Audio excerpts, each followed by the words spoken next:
আজি আমাৰ স্কুলৰ নৱম শ্ৰেণীৰ ছাত্ৰ ছাত্ৰীক লৈ পেলাই আমি আহিছোঁ এটা ক্ষেত্ৰ অধ্যয়নৰ অৰ্থে আহিছোঁ আৰু আমাৰ স্কুল তৰাবুৰী হাইস্কুলৰ সমীপতে থকা এটা ইটা ভাটা আৰু তাৰ ওচৰতে থকা এখন বিললৈ যিখন এতিয়া মানে অস্তিত্ব নাইকিয়া হৈ গৈছে। দেখিছে নহয়, এইটো শুকাই গৈছেগৈ। তাৰ ওপৰত ভিত্তি কৰি মানে জলবায়ু পৰিৱৰ্তন আৰু জৈৱ বৈচিত্ৰ্যৰ ওপৰত ভিত্তি কৰি এটা মানে ফিল্ড ৱৰ্কৰ অৰ্থে আমি গোটেই টিচাৰ আৰু ষ্টুডেণ্ট লগ লাগি আহিছোঁ।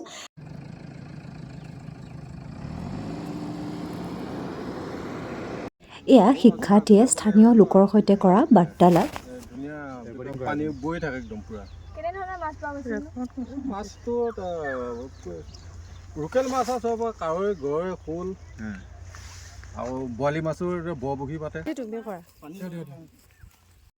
এয়া ছাত্ৰীয়ে পানীখিনি লৈছে পৰীক্ষণৰ কাৰণে। এনেদৰে আমাৰ ক্ষেত্ৰ অধ্যয়নৰ পৰিসমাপ্তি ঘটিল।